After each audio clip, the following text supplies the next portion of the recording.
As I said in my previous video, I'm heading back to Singapore for Tetsujin. But did I also forget to mention that I'm joining the competition this time? Because I am, and I'm pretty excited about it. The last time I went to Tetsujin was way back in 2020. I was 16 and I hadn't even finished my first custom build yet. That trip completely changed things for me. I think that was the time that I took Gunpla modeling seriously. And here I am now, going back, this time as a participant. And it's all brought to you by SprayGunner.com and Fine Scale Modeler Magazine. A huge thanks to both of them for making all of this possible. I can't wait to bring you guys along for the trip and show you everything from behind the scenes.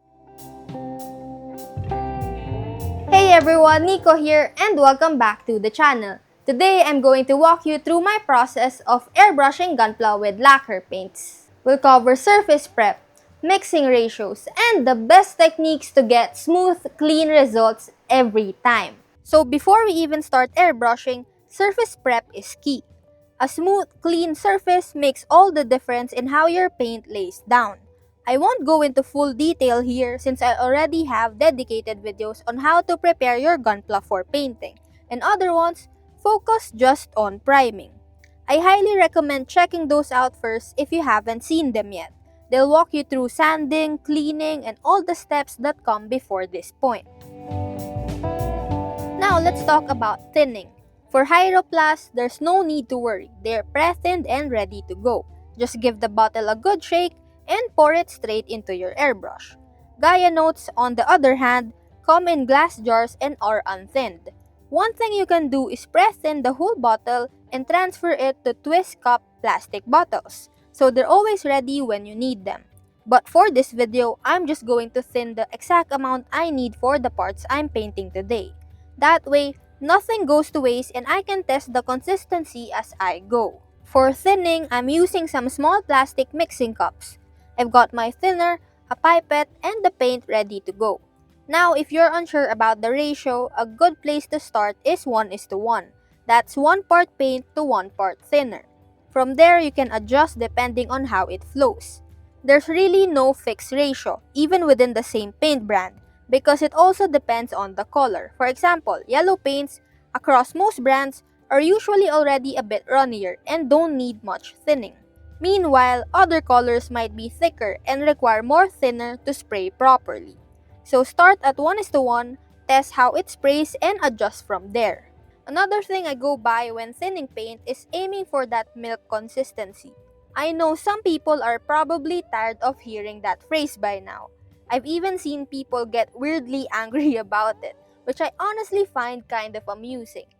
There was this one guy who said it's bad advice because there are so many kinds of milk, like skim milk, 0% fat milk, heavy milk, and I'm just thinking, who actually thinks of heavy cream when we say milk consistency? Most people, when they hear milk, think of regular fresh milk or cow's milk, the kind babies drink. So that's the texture we're talking about. Something smooth, fluid, and just thick enough to coat, but not so watery that it runs like crazy. And honestly, that visual works. Whether you're spraying acrylics or lacquers, milk consistency is still one of the most reliable ways to judge if your paint is thinned just right. Now, I totally get that just saying milk consistency isn't always clear enough, especially if you're just looking at it in a cup. So here's a little trick that helped me when I was starting out. Try mixing your paint and thinner in a clear plastic cup or even a glass container. That way you can actually see what's happening. After mixing, take a bit of the paint and drag it along the inside wall of the cup. If it runs down slowly and leaves a semi-transparent stain, kind of like how milk sticks to the side of a glass, that's the consistency you're aiming for. If it's sticking too much, it means the paint is too thick. Add a bit more thinner. If it just runs down immediately and doesn't leave much behind, then it's probably too thin. So you can add a little more paint to balance it out. Because we're spraying lacquer paints, I found it's usually safer to err on the side of slightly more thinner than you think you need. Sometimes the mix already looks perfect in the cup, but when you start spraying, you'll notice the paint could flow just a bit smoother. A tiny splash more thinner usually fixes that. It's tricky to explain because you don't really see the difference. you feel it through the airbrush. So after a few years of spraying, I can tell right away if the paint is a hair too thick simply by the trigger response and how the paint atomizes. If you're new and don't have that muscle memory yet, a good rule is add a touch more thinner than your first instinct. Lacquers are pretty forgiving, and that extra drop helps the paint level out and dry smoother on the surface. If you're liking this video so far, give it a thumbs up. And if you're not already a part of the community, hit that subscribe button. I've got plenty more videos coming your way. Personally, I keep mine at around 30 psi and I don't really change it. It just works for me and I find it too much of a hassle to adjust the compressor every time I switch paints. Instead, I control the airflow through the airbrush. It's all in how much you push and pull the trigger. With time and practice, it becomes second nature. That said, you can definitely go lower. Even around 15 to 20 psi works fine, especially if you're doing more delicate work. If you're just getting started, a good way to practice is by loading your airbrush with water and testing how much pressure you need from your finger to get a steady, even spray. It's a simple exercise, but it really helps you build control. Coming from airbrushing with acrylics, I've found that lacquers behave almost the opposite, and I'm still in the process of learning and unlearning a lot of what I know. With lacquer paints, it's better to spray from a slightly closer distance, around 2 to 3 inches from the part.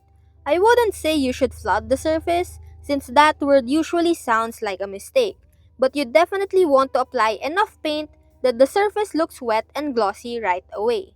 Unlike acrylics, there's no real need to do a miscoat.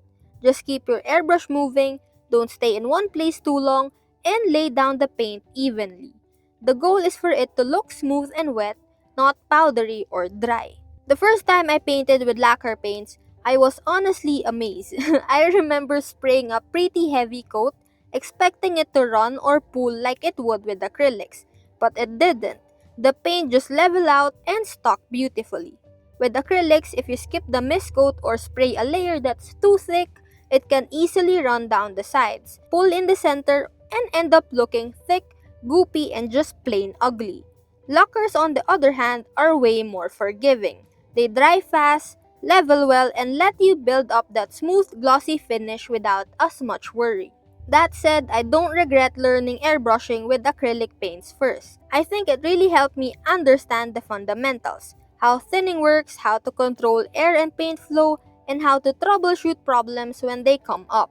All of that gave me a solid foundation. So now that I'm using lacquer paints, everything just feels easier and more forgiving. But honestly, if you're just getting started, I'd say lacquers are the easier way to learn. They flow better, dry faster, and the learning curve isn't as steep when it comes to getting clean results. One of the things I really like about lacquer paints is the drying time. They dry really fast, especially compared to acrylics. Within just a few minutes, the surface is dry to the touch, and you can safely handle the part in about 10 to 15 minutes, depending on how thick your coat was. That quick drying time makes the whole process feel more efficient. You don't have to wait hours between coats, and you can build up layers faster without worrying about lifting or smudging the paint. Of course, full curing takes longer, so I still recommend letting your painted parts sit for a day or two before handling them too much or moving on to masking or decals. After you're done painting, don't forget to clean your airbrush, especially with lacquer paints. They dry fast and can really gum up the inside if you leave them sitting too long. I won't go into full detail here since that's probably better for a separate video, but at the very least, flush out the cup with lacquer thinner right after spraying, and make sure there's no leftover paint in the nozzle or needle area. It only takes a few minutes and saves you from a lot of problems later on.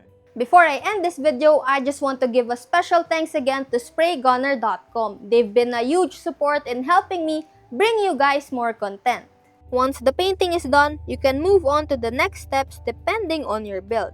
If you're planning to do color separation or add detail work, now's the time to start masking or hand painting. I actually have separate tutorials for both of those if you want to check them out. But if you're skipping those steps, you can go ahead and move on to varnishing. followed by decals and panel lining, then top coating. If you found this helpful, don't forget to like, comment, and subscribe. It really helps the channel grow and lets me keep bringing you more content like this. Thanks for watching, and I'll see you soon in the next one. Bye!